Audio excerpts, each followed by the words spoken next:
Meeting of the Board of Trustees to order. I think first item is we need a remote participation motion. Someone, so that Ann can join. And what we would move is D, a personal matter, and it has to specify, so it can just be out of state.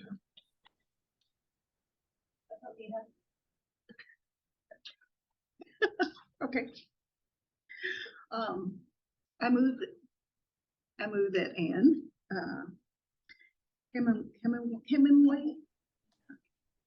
Hemingway. I always want to call you Hemingways, but That's okay. I move that Ann Hemingway requests to attend today's meeting of the JMRL board remotely due to a personal matters. Being out of state. Out of state. All those in favor? Hi. She approves her own. Thank All right. you. Hi, Ann. Yeah, minutes of our July 24th meeting. Comments or questions? Additions, corrections? I wasn't here, so I have no idea So what you got nothing to say. guys. If not, can I have a motion to approve minutes as written? I'll move the first minute as written. All in favor? Aye. Any opposed? Tony, I'm abstaining from this particular vote. That's right, thank you. I knew there was a third one. All right, announcements. Or public comments. Any members of the public? You've got one hand raised by Cynthia Ailing. You ready for a public comment? Yes, please. Yes, Cynthia. Okay, Cynthia, go ahead. You're muted though. Can you hear me? Yes. Hi there. Good afternoon. I just want you all to know, I know it's not on the agenda, but I plan to attend the meetings. I represent 76% of the people in Central Virginia who would like to keep the names of Jefferson and Madison on the regional library. Thank you. Thank you.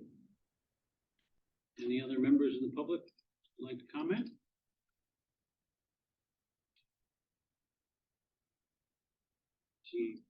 Don't see anybody in the room. So we will move on to announcements. Oh, anybody have announcements before David goes?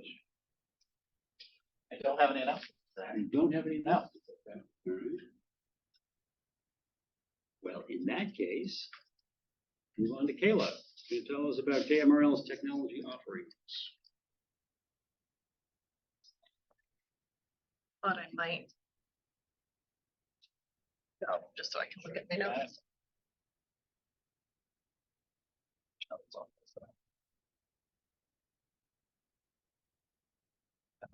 Yep.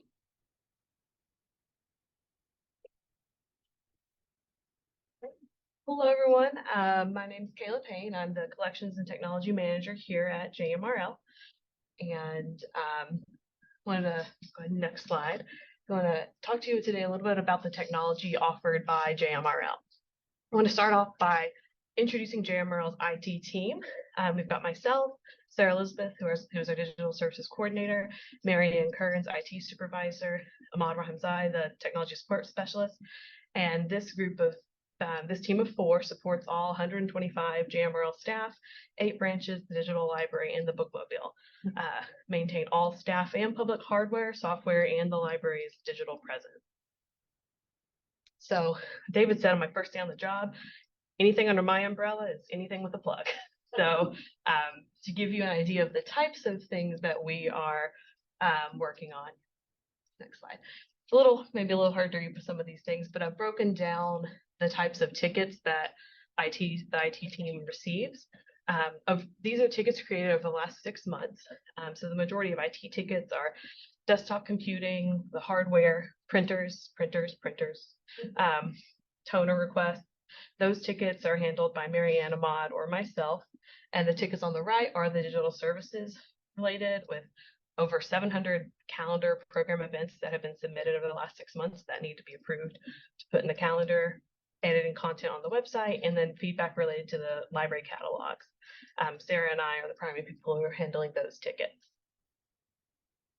And to give an overview of the things that are considered part of JMRL's digital presence, we've got a public-facing website, internal tools like the intranet, Google Workspace, both versions of our online catalog, our meeting room booking system, the Trump event calendar, a blog, and a podcast. As of June 1st, JMRL has taken over stewardship of Civilpedia. The digital library includes various databases and downloadable things for checkout, and that is considered its own branch. So JMRL has over 120 computers dedicated to public internet access. There's productivity software on them from Microsoft Office, access to the library databases. This figure does not include the sit-down catalog stations. There are at least 1 or 2, and sometimes more. So this just gives a count of the total internet computers at each branch, and in sometimes different parts of the library. Next slide, please. And this is just to give you an idea of the computer usage. So in fiscal year 23, I included the average monthly use based on monthly reports that branch managers submit. So that's what's on the left. Average per month is what's on the left there. And then on the right, I've looked at computer usage as of about 11:30 this morning since July 1. So if you kind of do a little bit of math, we're almost at the end of 2 months. We're on track to sort of exceed the average monthly use so far, because we have noticed things are getting busier. People are coming into the library branches more. And then I wanted to take a look at the average session length. So usually about 40 minutes. Each person coming in to use the library is spending about 40 minutes on our public computers. And then printing, favorite subject of IT. The amount of total print jobs submitted, the number of pages, and the cost brought in from July 1, 2022 to June 30, 2023. So you'll notice some branches have more than one station, and that kind of relates to the way the branches are laid out for accessibility purposes for people to pick up their print jobs. So quite a busy year. Cost is the dollar amount that JMRL took in for those? Yes. Yep. And this is one thing I forgot to mention on both of these, the both accessing public computers and printing. We are utilizing software from a company called Envisionware. There's a reservation software that allows us to get those statistics, allows patrons to reserve a computer if the computers are full, and it is that time management. And so we have the printing software that allows us to pull this data, and this is the total number of print jobs submitted, both through printing from the public computers and on our next slide, mobile printing. So staff or patrons are able to submit print jobs either by emailing documents directly to the printer setup. There's a printer email address, or they can click on the link on our website and go to a printer on webpage and upload the documents for printing. It's the same cost. It's released from the same self-service station. And they can come in, designate which branch they want to pick their items up at, and then have those documents come out. So these charts give a breakdown of the past 3 months. And so the costs that you might see folded into the print jobs for June, that you would see that cost folded into the total report on the previous slide. So it just gives a breakdown. We have a lot of people printing here at Northside is using the most utilized of this mobile printing software. It gives patrons a way, because a lot of times you have we might have people coming in and not being able to log into their email on the computer, but they know their email is on their phone for the document, and sort of trying to give an ease of access for that printing service. And that's something that IT manages support. Next slide. So we also have children's devices at nearly every branch. There are three main types of platforms we're using. There's some computers that are running abcmouse.com. It's free for library users inside the library. PBS Kids is an app we have running on some iPads that are kind of bolted down to lock down in sort of a kiosk mode. And then AWE Learning, these are all-in-one computers that are a self-contained platform, a variety of different games and learning tools. And so between these three, IT is helping support the software on them, as well as the keyboards, computers, touchscreens, things like that. Library wireless. We have 42 access points within all 8 branches. These stats, they're kind of cumulative based on total clients, meaning devices. So every one of these computers, cell phones, those are all considered clients connecting to the wireless. For fiscal year 23, I have been reporting all usage. Starting in July, I've been looking at limiting just the public SSIDs or public network connections. That way we can kind of separate out staff use from just general public use, just to get a better breakdown. The state library asks us for different things. Sometimes they're asking for number of sessions. Generally, we're reporting the unique usage. So averaging per day about 522 connections throughout the system. So your unique clients there are non-staff members. This one does show staff. I'm going to start within the next year to sort of pull that out. Hey, Kayla, that doesn't show the bookmobile heads, Wi-Fi being the Correct. Yeah, that's something I don't know if we've been reporting on. Is the bookmobile does have what's called a cradle point. It's something that projects a Verizon network connection plugged into the bookmobile, and yeah, that's a good question. Is that for both bookmobiles? There will be a separate device in the Nelson van that's coming. I'll have to see about pulling that stats, because that is something I had not thought about when it comes to our Wi-Fi reporting. Thank you. So in-house devices, we also have Chromebooks that can connect to the Wi-Fi while you're in the building. We have about 29 of them. Over the course of the last year or two, we had quite a few go end of life with Chrome. So we're in the process, hopefully, of eventually we'll be replacing more, or at least having more usage of them. Ran a report within because they check out for a few hours within your library card. So someone with an in-house card could check out a Chromebook. So 418 times that Chromebooks went out in the past year across all the system. And then for something to take home, we have hotspots. These hotspots there's Verizon, which is managed by Kajit, which is the same platform that has the Wi-Fi for the bookmobile and coming soon the Nelson bus. So we have 13 of them that are circulating. Currently 7 people waiting on the Verizon ones. The T-Mobile hotspots are from Mobile Citizen, and there are 12 of them with 17 holds. We added the T-Mobile ones in January 2022, and they've been very popular because there are parts of Greene and Louisa especially where Verizon just doesn't get the best service. So How long are they able to have those? So they check out for 3 weeks, and they can put them when they return them, they can put them back on hold.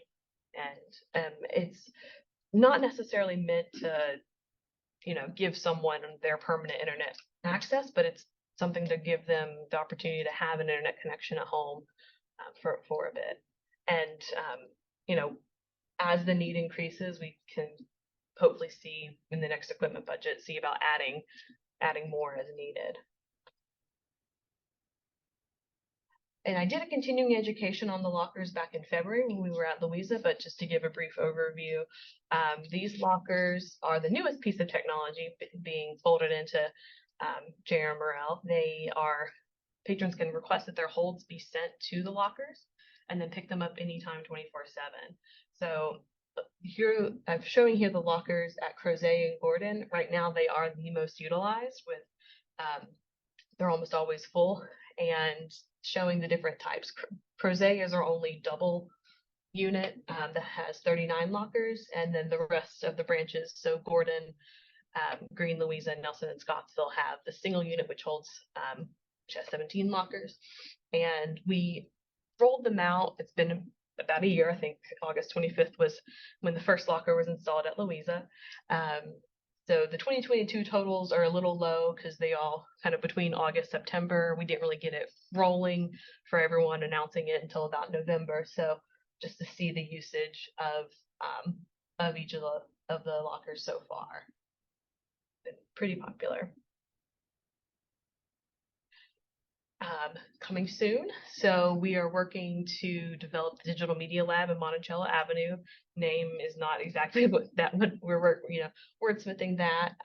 That's on the central mezzanine level. So having different equipment that staff and patrons can use, 3D printer, Glowforge, Cricut machine, different things like that.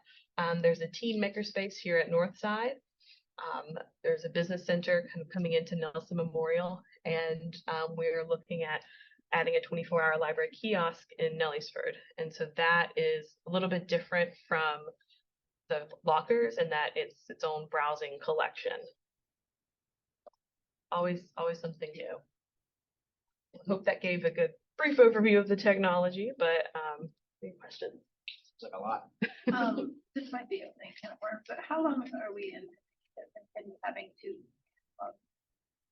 So the classic catalog is the backbone, the built-in version that's associated with our we call it integrated library system.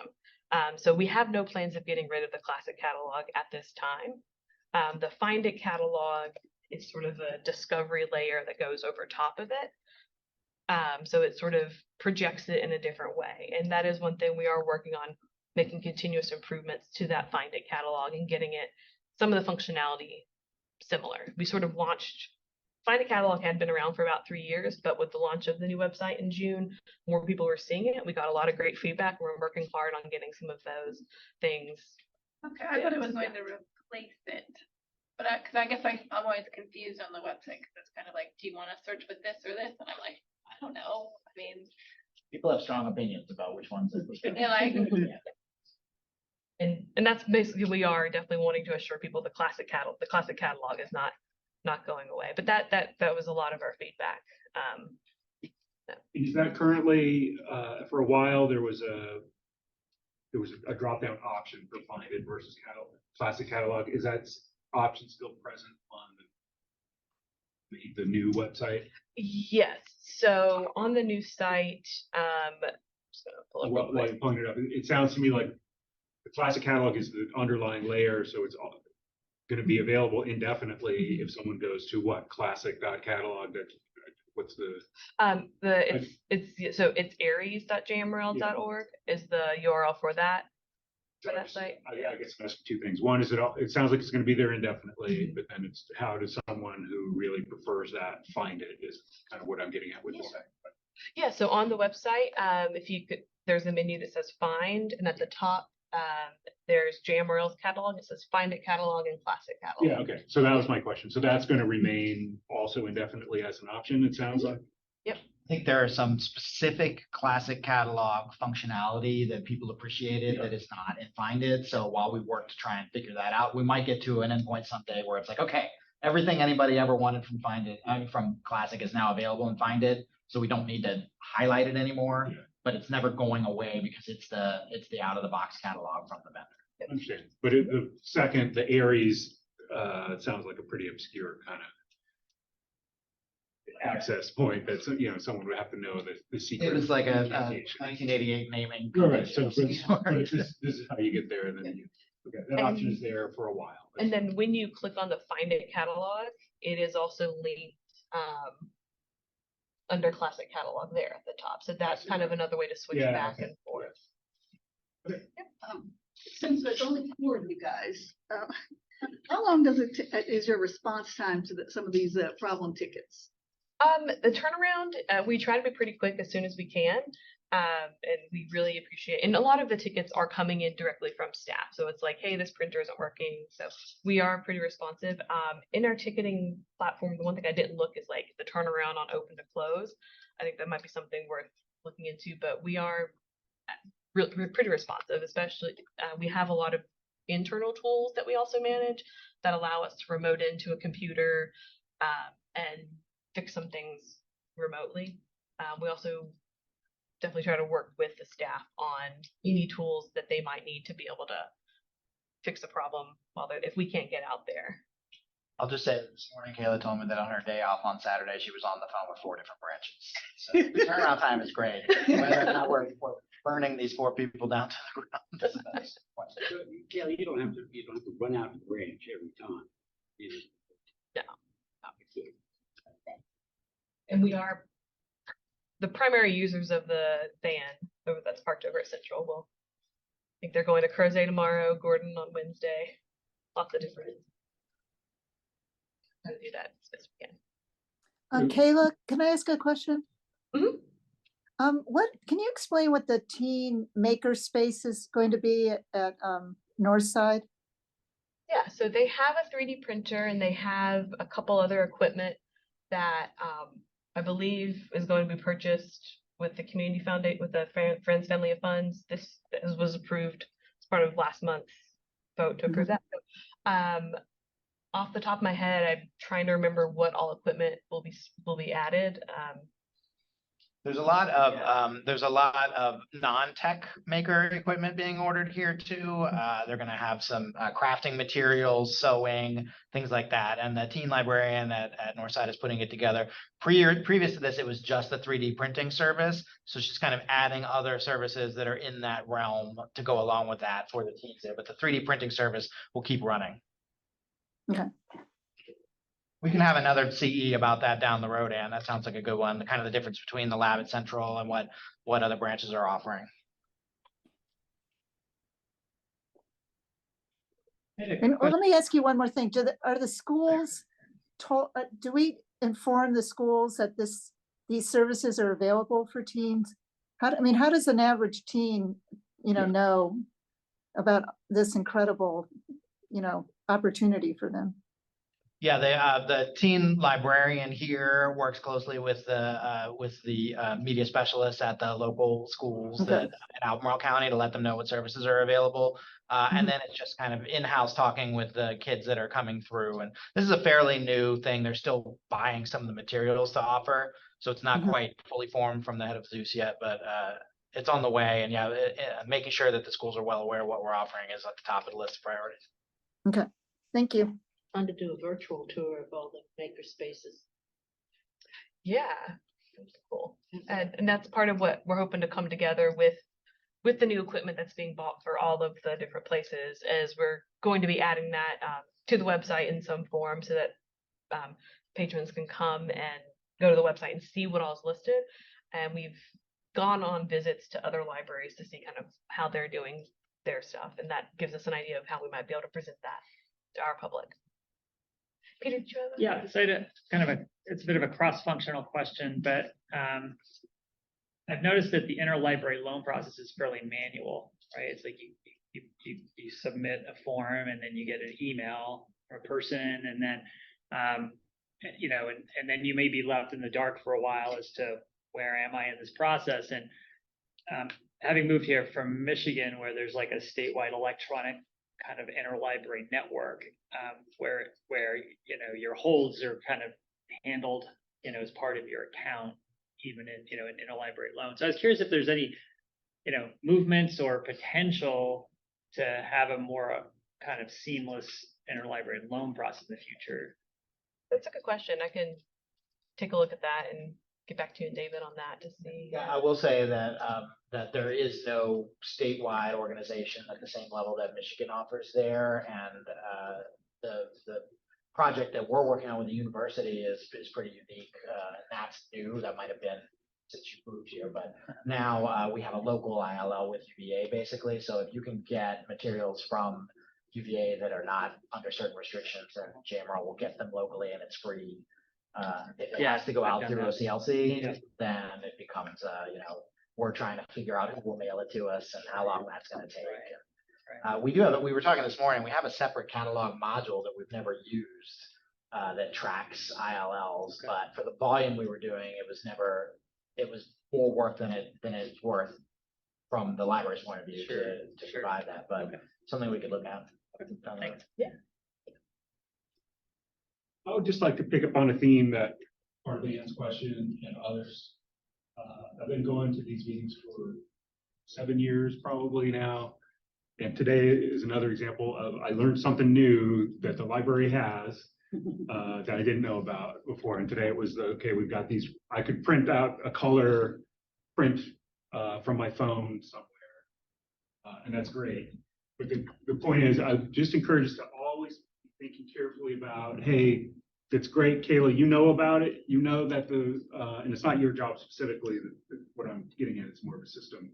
Using this as an example, you know about the makerspace, but I'd like to just encourage us to keep thinking about ways that we can, in a sort of a consolidated way, not go into different sections of the website and find it here and find a different thing there, but how can there be a consolidated way to present all the services that we have in one place where people could browse that and kind of and learn about. So just always just encourage us to be thoughtful about ways to do that. And it, unfortunately, soapbox, I'm going to put it all on the front homepage is also not the way. We always have this tension about, hey, we want you to know about this great thing that we have, and I'm saying we should make sure people know about it, but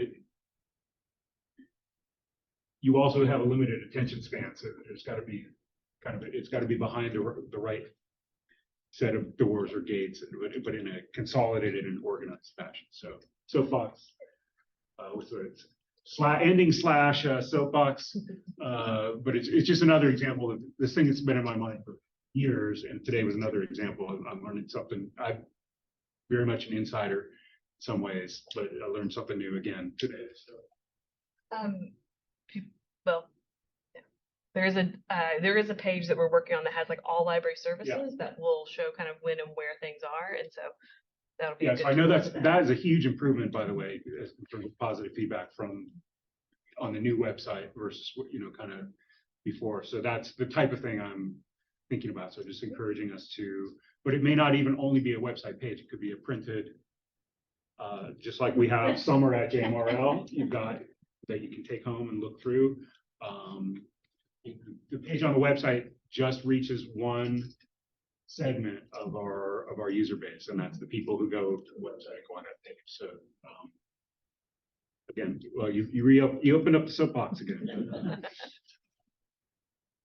Yeah, I mean, it's a great plan. It's not just like, making a list of services available on the website, but it's all communications of, did you know the library does this, right? Because people have blinders on when they're like, what does a library do? And there's guaranteed for almost every person in the whole multi-county area, things that the library does that they're not aware of. And so it's just like every, all different channels of social media are just librarians talking to people when they're in the library. Oh, did you know you could do this?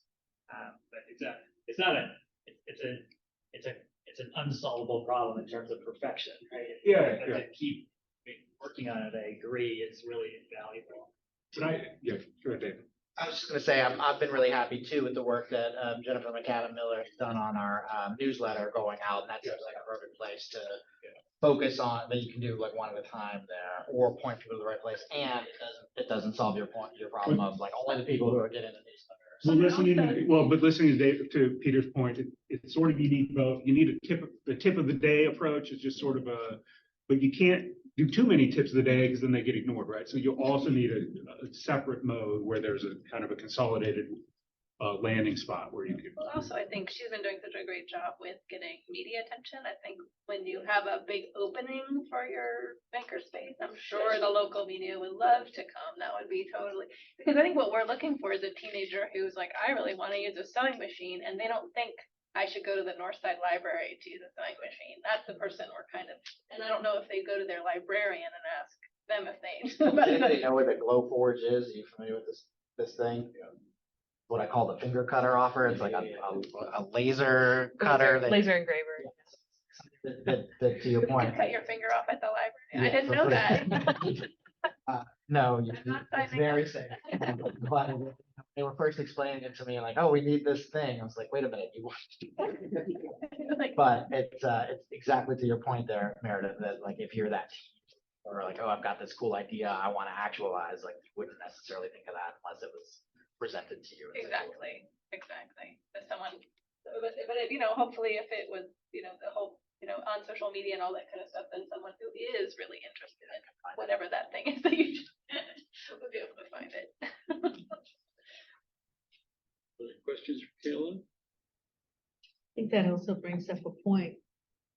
But whatever that thing is that you just said it was, you know, do we know these different things that are available and what they do? The answer to your Or the question is cricket, no. not in the least, you know, the cricket machine.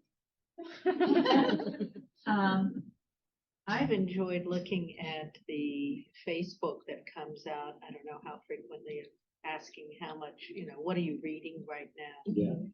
And maybe something that, like, what unusual library tool, or, you know, things like the state. Did you know that we have backpacks that you can check out with the state park pass attached to it? I mean, Yeah, and the collections like that, that's the other half of my job, which is the. it's just like, Thinking about the display in Nelson right now of all the digitization equipment that they have, which we didn't even get into today, but. Yeah, that's part of that business center. Right, how to take your old, slides or pictures and digitize them, or to take your VHS tapes and digitize them. So that's one of those that. yeah, It's great that's feedback. like the Thank you. historical place in the Nelson, you know, sort of holding those together. Pretty much every board meeting, I find out something I had no idea. I can read the daily progress for free. I had no idea I could do that. Okay, I can get a T-Mobile hotspot. Idea I could do. So pretty much every meeting, I get something new to try. So I would encourage everybody to become a library trustee so they could find out. I feel really tired after reading about all this. Thank you. And we want you to do more. Exactly. Everybody else about all the things you're doing.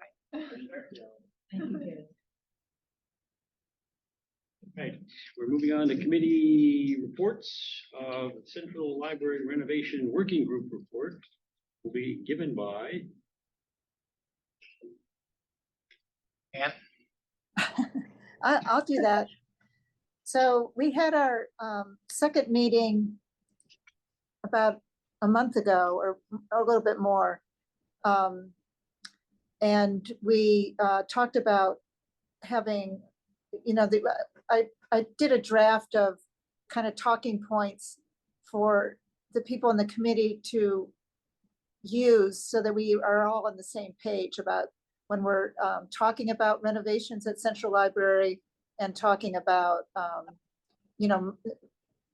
assistance from the city and the county for that we just want to make sure that we're all talking about the same thing, what the renovations are for, what the library is used for, why we want to do this, how it's going to benefit the community, how it's going to benefit a wide range of users of the library and the community itself. So that we talked in the meeting about kind of narrowing those talking points and categorizing them. And that's being worked on right now. And then the other main thing is how we're going to approach Board of Supervisors and City Council. And at the meeting, the finance, I don't know if he's a finance director of the county but he's a finance director of the county, spoke. And we really, talked a lot about the reality of getting funding for this project. He was very, very helpful, I think, in how we approach it and what the county is looking for. when they are asked for these kinds of big capital improvements. I think one of the things that came out of that was, he said, we get good ideas all the time. And, you need to know, committee, that, don't take it personally, but, maybe there's something else that's more important or something. And so I think what was important at that meeting was to have the finance director really accept the concept that this isn't just a good idea. We're talking about a really important public service that the library provides to the community, that this falls right under the same kind of capital improvements that the city and the county are committing to their schools and to other major public needs. And I think he agreed with that, eventually, that this isn't just a good idea. This is actually a really important public service, and we need to move forward with everybody, on the same page with that. We're going to meet again tomorrow, and we'll have the city equivalent of, one of the city finance assistant managers come. And it's important that the two of them, really go forward on the same page and with the same ideas. And I think they will. And I think what the county staff member really understood from the collective discussion was that this is all kinds of, this has to do with staff space, which is really subpar at that central library, and it has to be renovated. It's about community needs. It's about making the library much more friendly to the community and to the diverse community that uses it. So it was a really good meeting, and I think we're gonna all go forward on a much more focused, positive note. David, do you have anything to add to that? No, I think you hit it all. One of the goals for tomorrow is for the group to review the last year's capital improvement program submissions that JMRL made to the city and the county, and to workshop a little bit about like how do we get all the things that we've been talking about into that document for the city and the county to review this fall. Right. Because if we want to go forward, we want to get this thing going now. And the city and the county both start reviewing their budgets for the next year in this fall, or like November. And so we have to get our voices, heard soon, because we don't want to we've been on the capital improvement for both the city and the county for years. But what we have to do, we have to elevate that and get onto their like top, 5 list. And then that gets the supervisors and counselors' attention that this can be, this should be funded now. Questions for Ann? See you tomorrow. Yeah. I hear you're going to be in person tomorrow. Is that true? I am. I'm flying back on the red eye. Oh. Just for Nobody my age flies on the red eye. That's how important that meeting is to me. But I will be there. Thank you. 5-year plan committee report. Well, a while ago. You want me to give a little update? Yeah, I think you have more info So- because we met, when did we meet, last month? It was in end of July. Okay. So it was after, it was after the last board meeting. But, basically, the whole group had split up into smaller subcommittees that were focused on certain action areas for the strategic plan moving forward. So there's one focused on facilities, one focused on technology, kind of large areas, and they all came back with their completed work, presented it to the whole group as a big committee. And that group met and discussed. So we think that we have the underpinnings of a plan moving forward, with the big glaring hole of community engagement, basically. So that's been the busiest subcommittee. They've been working on a survey for the public that we worked on locally. We took from some of our peers. We ran it by the Center for Nonprofit Excellence. And we're going to be putting that out on September 1st, which is this Friday. So there's the last push is going on to get that information out into JMRL's newsletter, get some bookmarks to hand out both in branches and outside. Got digital version in Spanish, printed version in English, printed version in Spanish that need to be distributed this week. The goal is for September to focus on the library users, the core users. So reaching out to our friends, the people who get that newsletter, kind of some of the conversation we're just having, like the folks that are already engaged with library services. And then October to be outreach to the rest of our communities in Charlottesville, Marbury, and Louisa and Nelson that aren't necessarily coming into the library on a regular basis to see what their needs are. And work with the stakeholder organizations in those networks in those areas to get that information out. We're looking at, correct me if I'm wrong here, Meredith, but the last conversation was per the guidance of the state library to have a simplified visual plan to hand out to people. So one page is their guidance. I think we're going to try and maybe do front and back, but it would be based on core areas. We're looking at our own mission and values and saying from the board level, this is a board document, here are the goals for the next 2 years. And then to have a parallel document that has steps that need to take. And some of that are very detailed staff level steps in order to meet those. And some of them will be other benchmarks. All along, I've been talking about the model that the technology committee used in the last few years to take a very detailed set of strategic plan goals and turn them into broader level goals for how the board wants to serve the community, and then having a parallel staff document saying, oh, here's how we're going to do that. Here's the software we need to add. Here are the things that we need to do. We saw some very successful versions of that with other libraries that we were really inspired by, that it would be more of an outward-facing document for the public to understand what our general mission is, rather than how are we making the sausage, and that would be more the stuff that the staff has to work out. So the big benchmarks coming up are the survey starting on Friday this week, so you'll start to see a lot of information about that. We'll ask things like, do you know that we have a teen makerspace? It could be fairly useful info for the board in general to have a sense of what people think about us and what they know about the library and how they're using it, what's popular. It will be. Timeline remains that we need a new strategic plan in place. The board needs to adopt a new strategic plan going into next fiscal year. So the goal of the strategic planning committee is going to be to take all the public input this fall, September, October, turn it into a draft that we can work on, hopefully present to the library board. Optimistically, the very beginning of 24, but sometime next winter, spring, so that the board has a few months to look at it and think about it before voting on it. June at the latest next year. Yes. Moving right along. This is good. Okay. Policy committee report. Okay, the policy committee meets every 2 months, generally before the board meeting, and today was one of those every other month.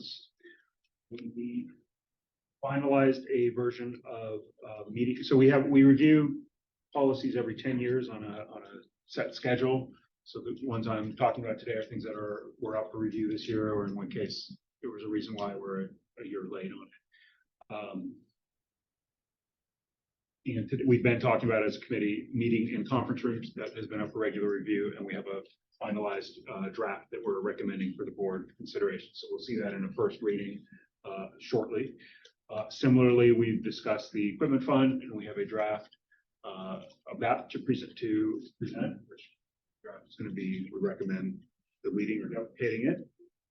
And then we continue some discussion on, which we had just very initially begun, on the signage policy. So that's, we sort of move from kind of high level bullets and then sort of narrow down into phonetic language. Halfway between that. For our items for today.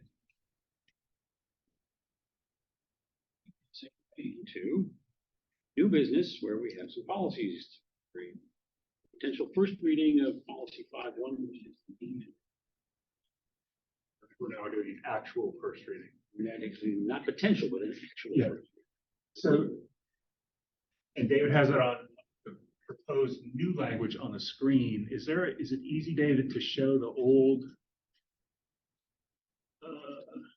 Current policy? Yeah, there it is. So you have that in your. So the current policy had a lot of very detailed 15 minutes here, 3 hours there. And some of that was, one thing we kind of struggled with was branches wanted flexibility to have sort of some different, branches have different spaces, types of spaces, first of all. And the branches had different kind of demand profiles. And so we but at the same time, this policy needs to communicate to the public, how do you use if you want to use these spaces, what do you need to know about how you use them? So we're always trying to strike that balance of communicating details, providing high-level guidance to the staff, and putting the right things that are kind of internal implementation details at the procedural level, which is not a policy, while still providing enough information to the public of here's what you need to know to use the library. So that's where we landed here. And I say this, when we get to this, I'm always trying to decide if we read the whole thing word for word or just scroll through it. first reading. But go ahead. The only point I was going to make is that the policy committee is recommending 2 changes from the version that's in your handouts there. One is in blue there. So in the first sentence, Jefferson Madison Regional Library offers several options for members of the public seeking individual or group spaces for gathering. That's the suggestion instead of rooms. And then the other one was to remove a line which was carried over from the old from the current policy. These rooms are intended to be used by the public for civic, cultural, and educational activities, period.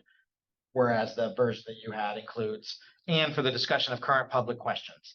There was some confusion about that, and the policy committee felt that that's covered already by civic, cultural, or education.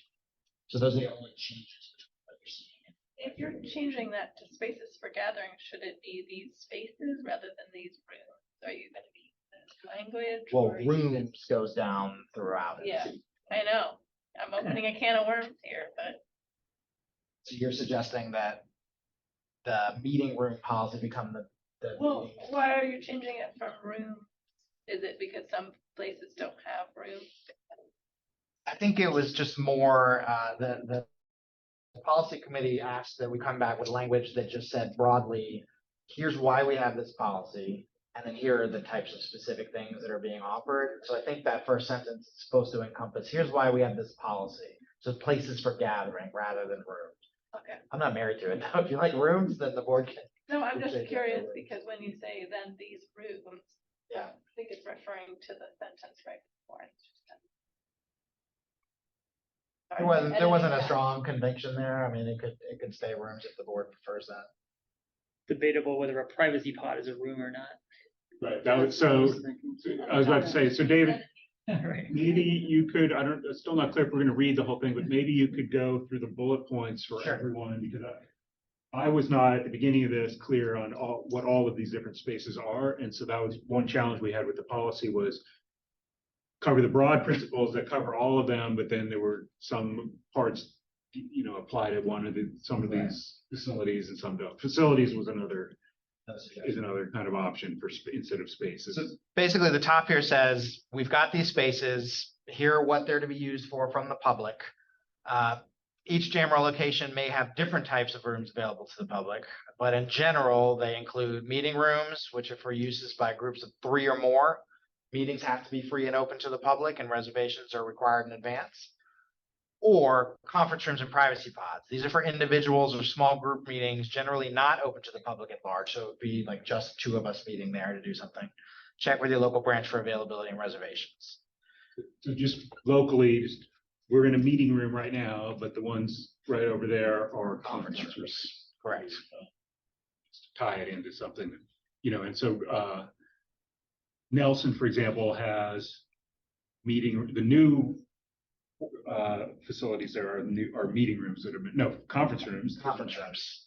And it does have a meeting room. It has a big also. meeting room on Yeah, the. the other side, Yes. yes. Okay. And And it's available to the public. yes. Different times. And it has the meeting rooms in the new area too. There's- Two of those are. Yes. Stronger. So that's 3 meeting rooms and 2 conference rooms. And it has privacy.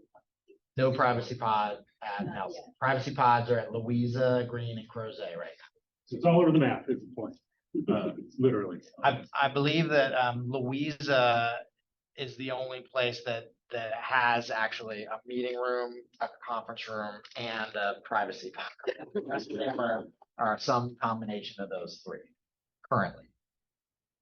So then we tried to proceed just structurally with guidelines that are generally applicable to all of these facilities, although we ended up with a few. You can see the 4th one there. There's a difference between we're making a distinction here between the policy regarding conference and privacy. So broadly, it's sort of what are these intended for? I'm still at the top here. Broadly, if it's a meeting in a meeting room, those are open to everyone. Alita, did you have a No, question? I was gonna say, wasn't that up in the, Yeah, it's a bit redundant. yeah. Because you said that for individual or small, and it's Pretty not open. open, and it's not open to the public. So it seemed like that would be, yeah, it's redundant. I don't mind hammering that point home twice. Because it's something that's come 'Cause up. it's a big distinction between the 2 of them. Like if you're having a meeting in this room here and it's the meeting of your HOA or whatnot, then you need to let other people come in. You can't Right. turn them away from it. But if you're meeting in that conference room there and somebody comes knocking on the door, you can tell them, I'm sorry, this is a private meeting. You can't do that in the meeting room. So to me, that's the crucial difference that we want to make sure that this policy gets across to people. What's the reason for that? Like, it's like having different kinds of rooms. Is one much bigger in general? than Yeah, the other? conference rooms can only fit 2 to 3 people. Okay. It's really about the size. It's about capacity, yeah. And meeting rooms, just in general, have always been, this is your tax dollars paid for it, it's available for the public. It's not a private, you're not renting this space, basically, you're hosting a public meeting. But we can't host public meetings in smaller rooms.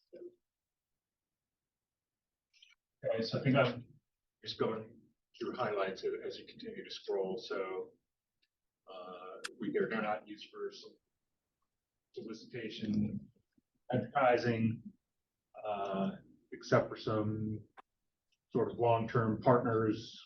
We don't have stuff for sale, except for programs which do allow sale under certain circumstances. And then again, it's free, you can't charge fees. Some disclaimers, we're not endorse the contents of these meetings, although we're making them available. If they're not intended for purely social gatherings, they're supposed to be for kind of this, even more for the purposes that we set out at the beginning. It is a resource that the library also needs for its own activities. So there's a defined definition of the kind of a priority order there. Then a little bit of the second one that's on the screen now is a little bit more procedural, but again, people need to understand when, we're trying to strike a balance of if something's not used and there's a resource, we just don't want it to be locked up for no reason. So people need to know how long you have to wait before you can take it over and so forth. You get a thought form and a point about the hours available and so forth.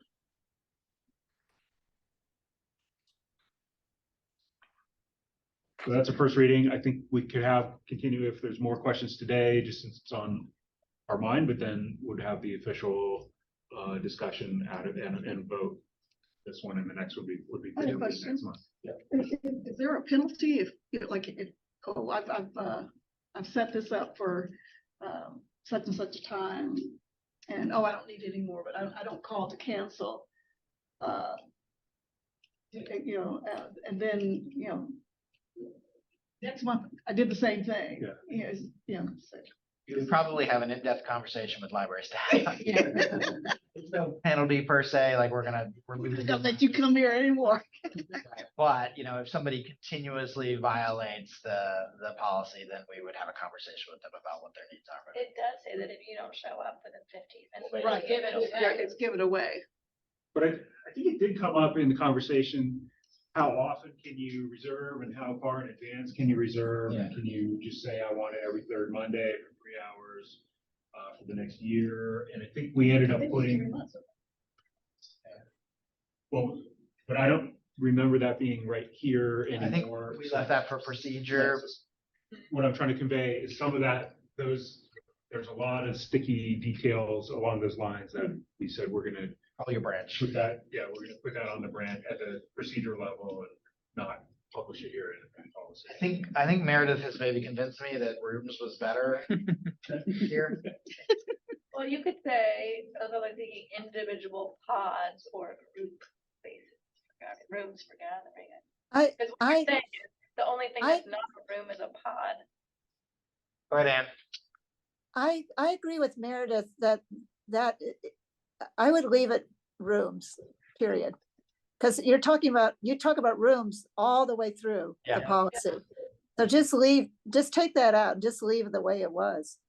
But another thing that might be, and I apologize for not being at the meeting earlier, but one thing that's confusing to me as, just working in a professional office, it's confusing that there's meeting rooms which are really distinguished from conference rooms, but in a professional office, they're the same thing. So you could call meeting rooms, but maybe call them private conference rooms and privacy pods. And then it's very clear that a private conference room is different from a meeting room. Does that make sense? Large meeting rooms and small conference rooms. It does make sense to me that the terms are not obvious which is which and what it conveys. Yeah. I certainly agree with What I'm Conference saying, was the small what room. I'm saying is just called, we have meeting We're having a rooms conference. and private conference rooms. I think of a I think conference we as a covered large endeavor where you go to a conference and there's hundreds of. And That's a meeting. convention. Yeah. If I just called you and let's have a little Zoom meeting or let's have a little meeting. So that I have a totally different definition. I think that we cover that in those first 2 bullet points. Yeah. You define your term. We define them, and I think all you have to do if you're confused is to read Go that back up again. there. So I think, Ann, what you're saying is that it's counterintuitive. It is to me, because I agree with Meredith. You go to a conference, at the Phoenix Conference Center, and there's 1 million people there. So I just think if you just put private conference rooms and privacy pods, and it's clear right away that you're talking about a private room. Where are you're suggesting that happens All the way through. Privacy pods or the just in general. all the way through? Yeah, I mean, you had these 2 definitions, meeting rooms for use by groups of, and these are public, and then private conference rooms and privacy pods I think for we're individuals or.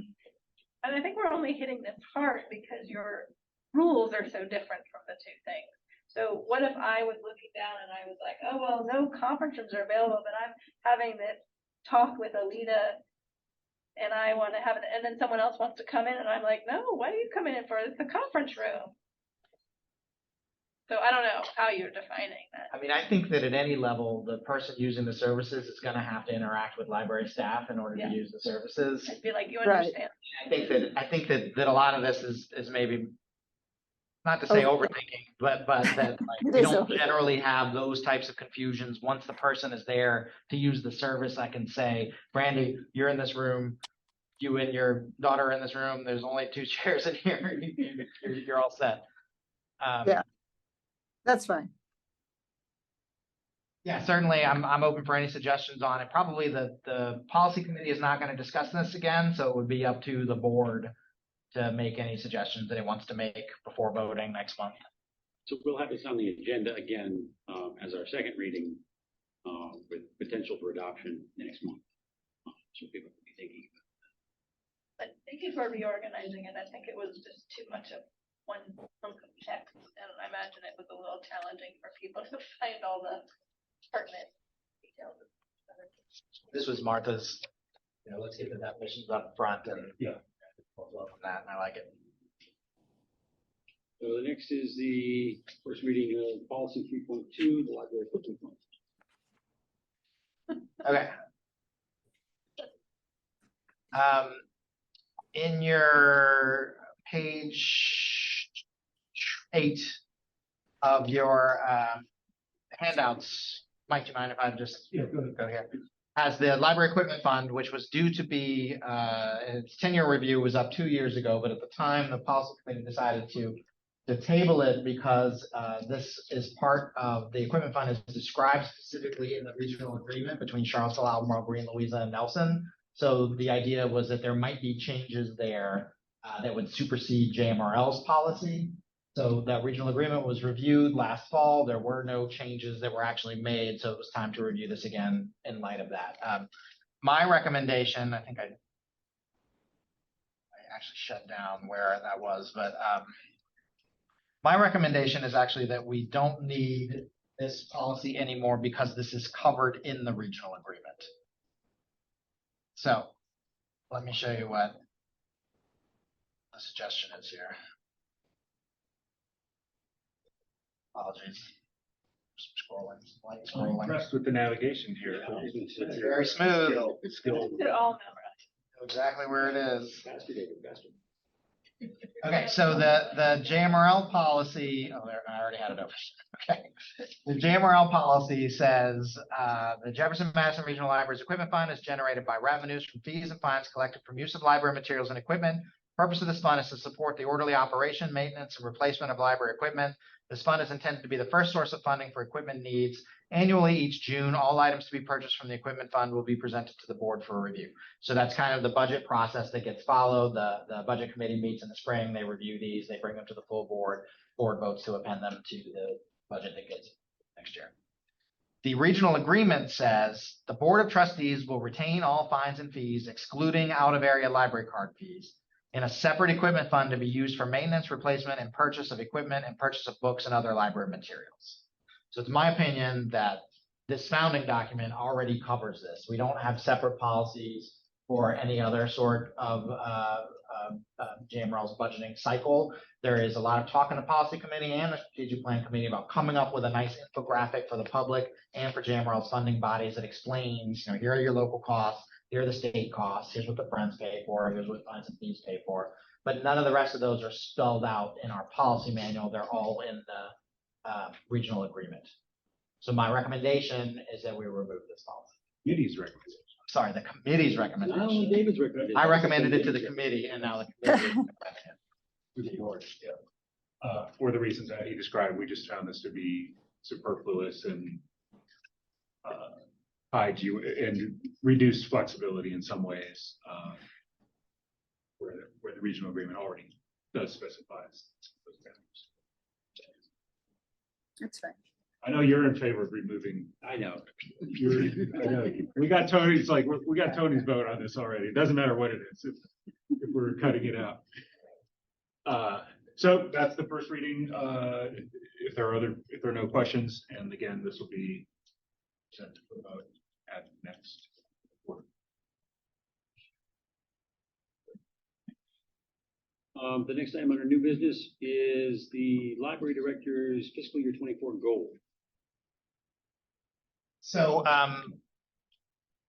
the library board does an annual evaluation of my performance, and in the past we have used the state library's format for that. But it's helpful, I think, for you all to know what my priorities are going into a fiscal year. So really, this should have been probably last month, but these are the top goals that I am interested in working on throughout fiscal year 24. So presenting them to you. I'm open for any feedback on them. Here we go. So first is to shepherd the strategic planning process through the creation of a new plan, which we've already talked about today to some length. The second is to work with the City of Charlottesville's HR department to begin an overhaul of JMRL's compensation plan. This is likely a multi-year process. They're doing this for their own staff, and it's multi-year for them as well. So progress this year could include pursuing intermediary steps to address staff compression and lack of progress on JMRL's pay scale. So it might not include a fully fledged new comp plan, but it would be some movement towards the eventual comp plan that we're going to end up with. Compression is supposed to be compensation, right? No, that's actually supposed to be compression. What's compression? Compression is the when you have people coming in onto your starting at JMRL that are creeping up towards existing staff's salaries, basically. Okay. So it's an HR term, basically, Okay. meaning there's not enough movement up the pay scale. Okay. And as your, our minimum wage got raised a few years ago, and also we're having to be competitive to try to bring people in at wages that are starting to butt up against people who've been here for a long time. We went through a compression adjustment about 8 years ago, where we tried to pull everybody who pull them to a point in which at 8 years in their career at JMRL, they'd be halfway through the pay scale, but that's broken at this point because of changes that we've made to the minimum wage. So how long do you anticipate this taking? The full compensation plan here, I would say 3 to 5 years. Because from what I recall, it's going to mean that the local government put in additional funds slightly. Getting the plan done and then getting it funded are two separate priorities. Right, but so proactively selling how much the library provides to our different areas and what a great deal everybody is getting. Share coming in, our board of supervisors have to accept the idea of additional funds. Yeah, that's a great point. And all 5 jurisdictions are aware that this work is happening, and we start talking about budgeting for next fiscal year. We hope to have some steps towards that included in next year's budget, and with a plan for here's how. But I'll point out in previous discussions, it's kind of come up. A lot of this is driven by minimum wage increases, and so our jurisdictions also have staff, and their minimum wage, they have pay scales and their minimum wages increasing. So they're also faced with this internally with this exact issue. So it's not a new concept that we have to sell. Hey, this dynamic of compression is happening. They know it too. So it does, but it is a matter of, as I understand, putting the dollars and the numbers into place of like, hey, about compression, but given our 125 staff members and their various ones of them are at various points in the pay scale, this is what it's going to mean, and so here's our plan to get from point A to point B. So there's a sign off, but I don't think you have to sell the concept of that this is a unique issue to the library. No, that's not what I'm saying. Yeah. What I'm saying is that I can see some potential resistance to more money going to the library. Yeah, money's limited. That's everywhere. Yeah. You're right. It has to come hand in hand with as we're asking for more money for these reasons, here's what you're buying. Here's what you're buying, which is great. Those excellent points, and I also will say that we can look at our partner jurisdictions have been able to offer better cost of living and raises over the last few years than JMRL has. Ours has been stagnant. Basically, it's been stagnant since 2010, the Great Recession. It's been 2% cost of living per year, a few years without a cost of living. We did that salary adjustments for the compression. We did the minimum wage adjustment, and the board has authorized some one-time pay adjustments several times. But generally, it's been a 2% climb up, which is not matching what our partner jurisdictions are doing. They're aware that we're always going to lag behind them. To Martha's point, they're going to focus on the things in front of them first, and it's just a matter of making sure that the library is prioritized.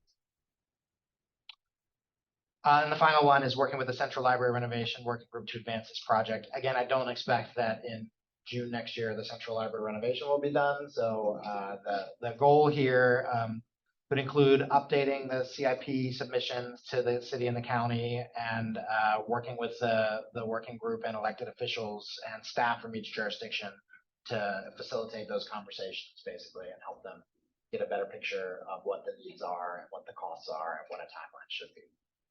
So I'm hoping that none of those things are a surprise for you all because they all come with some amount of commitment from you all. You know, you'll need to work on the strategic plan, you'll need to work on the central library renovation, you'll need to work on these things. And there'll be some budgetary impact for at least two of those, which would be the central library renovation and the plan. I don't think you would write it down here, but to me, a stretch goal or an aspiration maybe for this kind of year period, a thing that the central library renovation could accomplish is just get some clarity on whether and when to update the architectural study. So we've talked about it's chicken and egg, costs money to get this kind of architectural study. There's no point in just doing it and having it, it ages out and expires. There's no point in doing it until it looks like there's some political will.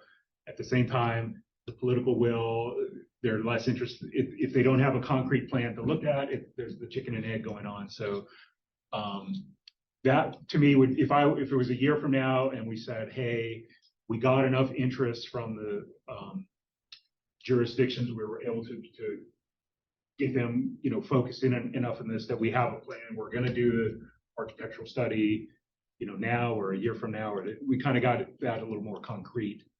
I think I'd be super happy to hear that we were able to move things into a more concrete resolution of that, just rather than a sort of this limbo chicken and egg where we are right now. So what we're working with now is a design study Yeah. that an architectural firm did. Yeah, so I was probably using the term. Well, I just would be clear about the words here because the design study, which was finished in 2015, yeah, it's been a while, right? That the Friends paid for, and it's basically architects looking at the space, looking at the needs of the space, doing renderings, but it is not an architectural and engineering shovel-ready thing where it's like, oh, okay, well, here's where the wires need to go, and here's where this needs to happen. So I think that if this project moves forward at the pace that the working group is currently pushing, that revising that is a very likely thing. I think that's what I'm speaking to. So thank you for clarifying. Sure. The terminology. The actual architecture and engineering, that's usually about 10% of a project cost. So you're talking about over $1 million for that. And if you do that and it doesn't get used within a few years, then it's not. Yeah. It's But isn't it also, so thanks again for clarifying the terms of these products I'm talking about, but isn't it also the case that just the design study sort of ages out over time? Sure. Yeah. And probably the one we have is not current and compelling. So and not to speak for the Friends of the Library, but I think that they would help to fund that moving forward because it has been since. But again, it's just a timing issue of does it make sense to do that today if this is a notional thing still in our funder's mind? Maybe not. So maybe. So what people have been looking for in library that there's been quite a bit. Yeah, exactly. Yep. Yeah. And the one that was done in 2015 was quite different than the one we did in the first decade of the 2000s. It was updated to say, okay, libraries are serving a different function now. And Meredith's point of, okay, we're now in 2023 and libraries are serving yet another function. And we have a different kind of perspective on the whole. But I think David's goal there to say that, let's advance this project, and then Mike's clarification about we probably will need to have a new design study in the midst of as a goal, piece of that goal that reasonable. Is that too concrete? I think that the working group could start talking about that tomorrow. It's not on the agenda for tomorrow, but we're going to have two folks there from Albemarle and Charlottesville that could help decide that. I think I'd be willing to commit to that, to say, yes, we're going to redo this. Funding it is a different thing. So that would mean the involvement of the Friends or the JMRL coming up with the Yeah, and I'm not suggesting a commitment that we would that we would wordsmith. I think that's something we should work on.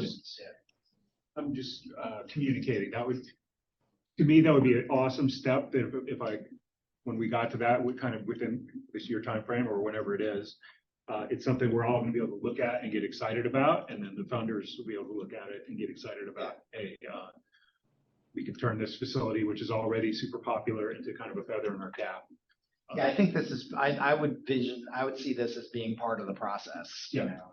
And we did go back to the original architects about a year ago and asked for some numbers, basically, like, hey, we look at what was done. It's been X years, you know, there's been an inflationary escalator every year on what we're asking the funding jurisdictions for, but is this still in line? You know, if we were to do this project now, would it still cost that? And that has been it's fluctuated a lot in the construction world in the last few years between the COVID and supply chain things and then just demand. So we've had some conversations with the original architects. I'd be very interested in seeing a revisioning of it because some of the things, to Meredith's point, some of the things probably aren't still valid, whereas some of them stand the test of time. Yeah. Does anybody have any further goals they think they'd like to meet David on? Now, remember, we're going to be doing this next June, which is kind of a segue into my next item, which was annual evaluations timeline and content. I wanted to make sure we were all clear on when we were going to be doing this particular director.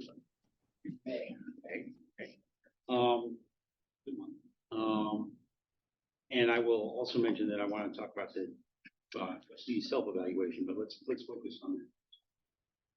So, doesn't need more than 3, doesn't need less than 5. I don't care. I want to make sure that people have a chance to input something else that they think, next May, this is something that we would want to rate David. Or it's a focused guidance is also the way I think about it. And this does come from the trustee handbooks, by the way. It's not. Yeah, we're not pulling this out of thin air, right? These are great focus. These are all our priorities. Well, if that's the case, then David will continue to work hard on these, and in May, we will all go in closed session and form that evaluation. Shepherding. Which brings me to the Library Board of Trustees self-evaluation, which I think is a little bit more fluid.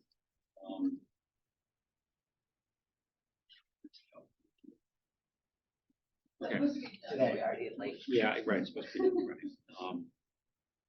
And the reason I put this in the agenda, I asked David to put this in the agenda, was I wanted to make sure that we had it set in stone somewhere, that we would be doing this on this basis and that we would be performing the evaluation at a specific time with those specific goals. And Mike had some comments I think you wanted to make about this. Not specifically. Okay. I would say if you're asking about formatting, my experience has been, so Yeah, are you talking about formatting or? yeah, well, I mean, what we've done in the past is we've taken the BLAs. State Library of Virginia. Yeah, the library for LVA. The Library of Trustees, Library of Virginia's trustee handbook, which has a sample format for this, and use that as Board of Trustees evaluation, which I think has worked well. I mean, we should review it every year, as you should review everything. All these kind of evaluations every year before you send it out. But I wanted to make sure that you were okay with that, and the rest of the board was also on board with that, because again, we're going to be rating ourselves on this. I think the only thought that I had about the timeline, which is how this board has done this for years and years and years, is that having this evaluation in August inevitably means that there are trustees who've only ever been to one meeting. So asking them to evaluate How we doing? evaluate how they're doing I as cannot. trustees. So far, so good. There's some question for how are we doing pretty well in integrating new members. Yeah. The team is great. So that was the only thing that I thought maybe the board would like to discuss, and whether or not that's. I think I hit not enough info quite a few times my first. Yeah, I think that's a very valid point, and this is not tied. Obviously, David's evaluation is tied to David's compensation. Okay, so we have to have that. Well, no, not yet. Never happened yet. But we have to have it in place before the start of the fiscal year, so that anything, any compensation changes can be in the budget. The trustee self-evaluation has no such barriers. Just annually is the recommendation. Annually is the recommendation. And I remember when I was on the board the first time, back in the Roosevelt administration, that we thought this was a good idea. We never actually got around to it in several years. And after I left the board, somebody, made the point that this was a good idea. We should do it every year, and it was basically codified. So with that in mind, should we move this from August to mid fiscal year? You always run the risk that you're gonna have new trustees. Sure. And when did you start? In March or April? It's gonna happen at some point. But it's more likely to happen in the summer. Right. The official turnover. At some point, they have to start answering questions that they don't know the answer to. It's part of being on the board of trustees. I'm thinking of the other things that we have on our general calendar, like the budget. And, obviously holidays. But if we moved the trustee evaluation to mid-year, would that make sense to everybody?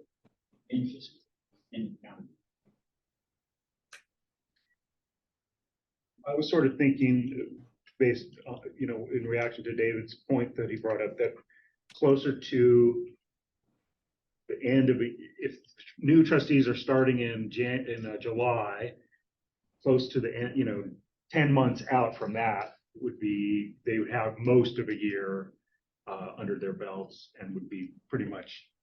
So just in the same time frame as the director evaluation? Well, so then you start looking at exact months, and you don't want it to be the same, but yeah, so a little earlier. So the director evaluation is May. So then I would suggest April or March, maybe, a number of months past the July stuff. Vote for April.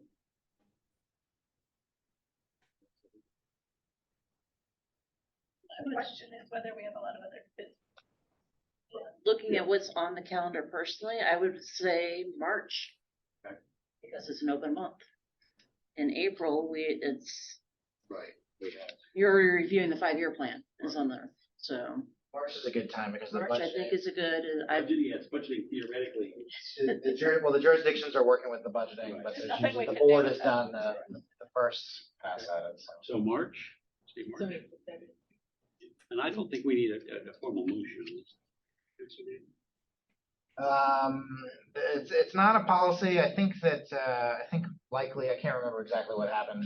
It's annually, and we did this a few months ago, basically, and I think the board might have endorsed it. Or, So maybe a motion to endorse moving the annual board evaluation to March from its. I will move that we move the annual board to March from its current. And to be clear, that would be that we are actually doing the evaluation in March, is that correct? yeah, generally what in the past it's been, after in this case, the February meeting, you would send out Right. the survey to everybody. They would have some time to fill it out, a few weeks, and then you would collect all the information, send it back out to them, and then there'd be an agenda item in March to discuss it. Okay, good. All those in favor of Martha's motion? Any opposed? All right. I had a question. Are the results of the past surveys available? Like I'm sort of Somewhere. I'm just thinking like it would be valuable, like, around the time that we're doing the survey to be able to look back at what Yeah. did people say Sure. a year ago and have we fixed these things? Yeah. Like, have we addressed them? Probably in your email account somewhere. Yeah, they push under board evaluation. I believe that we posted them in the public handouts last year, so that they're on the website. But if you ask me about 10 years ago, I'm not sure about. But I can look into that, Peter, and tell you where they are and how to access them. Yeah, I just think it would be, Yeah, it would be from helpful. a process perspective, it'd be helpful Yeah, for all of us to look at at least the prior year.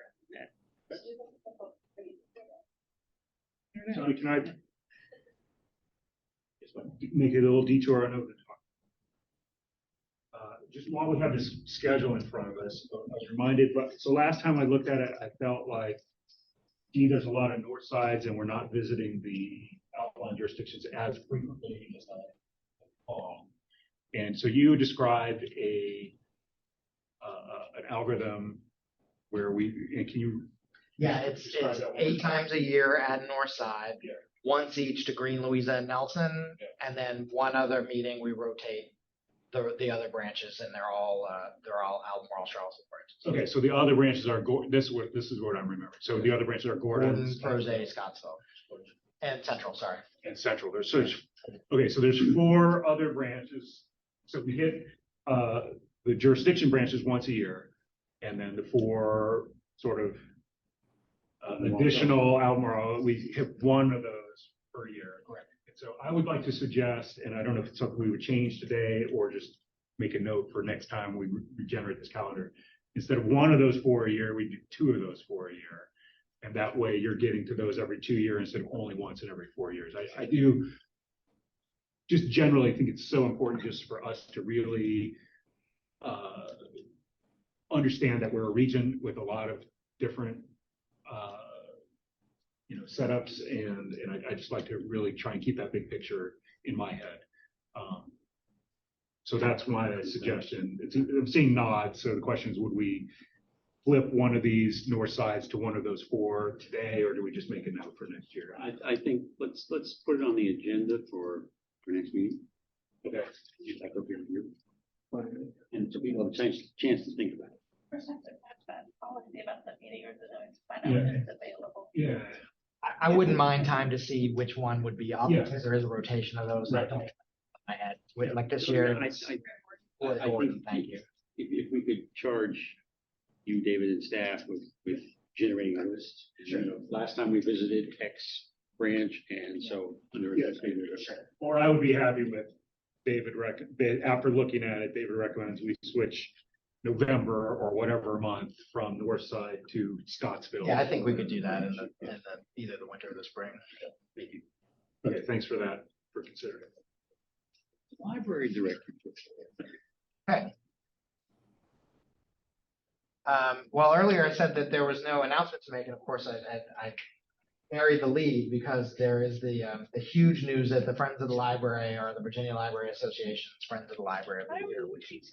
I'd like to do that last month. No, I'm sorry. I emailed it out, but it's in my director's report. So this is the 3rd year in a row that JMRL has gotten an award from the Virginia Library Association. Of course, 2 years ago, it was the Grow Nelson Library fundraising won an award. And last year, it was the public library, the Virginia Library of the Year award. So I will be attending VLA. I will try to get some of the friends to come with me. And it's always available for trustees as well. So if you're interested, I'll send out the information, but just to get it on your radar now, they have switched the VLA conference to an end of the week thing, from an end of the week thing to a beginning of the week thing. So this dinner is now on a Sunday night, October 22nd. And it's at the Westfield Marriott, Washington Dulles in Chantilly, Virginia, which is this huge convention center near Dulles Airport. Okay, so if you're interested in attending, JMRL can help you make arrangements for the ceremony, accommodations, travel, and conference attendance as well. Those things the library can pay for. So if you're interested in going to the conference, great. If you want to go just to the award ceremony, I'll send out something to all of you, that you can respond to me individually. So I know at VLA, our reference librarians, Abby Cox and Abby Davis and EJ Dowling will be presenting a session on library podcasting, which they've done a continuing ed for before. They're going to share tips and tricks on the experiences they've gained. So we're going to be represented, kind of showing JMRL's knowledge to the rest of the state too. So huge congratulations to the Friends. Well deserved. Speaking of the Friends, their book sale is coming up again. This is the award-winning book sale. Cutoff for sale donations is September 15th. So no more donations at that point until October 23rd. The sale itself will be October 7th through 15th, so just the week before that ceremony. It's at the Albemarle Square Shopping Center at the home of the former Northside Library. There'll be a members night on Friday, 10/6. So make sure your membership is up to date. Also, if you'd like to volunteer at the library book sale, which is a lot of fun, it's a great way to see a lot of people, not all library users, but all either readers or educators or whatnot. We'll be putting on a hard push there for the survey for the 5-year plan as well. Okay, other good news. It seems like it's the new Crozet Library to me, but apparently 10 years ago, the new Crozet Library opened, and we are planning a party at the Crozet Library on Friday, September 29th from 3 to 4:30. So it's going to be punch, baked goods, children's activity, and a few words from the Build Crozet Library fundraisers from Albemarle County and from JMRL, just to celebrate 10 years of being in the new building at Crozet. And they have like a demonstration of passing the books from one library to the next. I do not think there is going to be, it's a book brigade, they called it. It went from the old depot to the new library. I do not think there's going to be another book brigade. Facebook. Yeah. Years ago. Yeah, that's what brought it. To give you all an update on outreach services, we're starting this week with bookmobile services in Louisa on Friday. So I brought, we're talking about how to get information out there, and Jennifer's also been working on these info cards for various different things, including bookmobile stops in Louisa and then the ones in Nelson we're going to hand out next week. So first and third Friday, bookmobile service in Louisa, servicing Zion's Crossroads, the town of Louisa, Gum Springs, 605 Trailer Park, Lake Anna, Trevilians, a total of 202 miles throughout Louisa County every month. And then the second and fourth Fridays will be in Nelson County, serving Roseland, Afton, Nelly's Ford, Gladstone, Piney River, and Faber, a total of 205.5 miles, just a couple miles more. So thank you all for your work on budgeting for this, and especially thanks to Louisa County and Nelson County for going above and beyond here to have this service. I'm also pleased to announce today. I'm also pleased to announce that our interim business manager, Jerry Carchidi, has agreed to stay with JMRL through the end of this fiscal year. So we're not currently advertising for that position. Jerry was our previous business manager who left, and we had AJ Mosley for a few years, and we were lucky to have Jerry still available and he's going to stay on board. And then on a not so happy note, I'm sorry to report that former JMRL board trustee Tom Whitlock from Louisa passed away. He served on JMRL's board from 1999 to 2007, served as president, and he also served as president of Friends. So thoughts are out for the Whitlock family, and find out about services, we'll send something. That's all I have to report. Anything else? Have anything else that they'd like to do?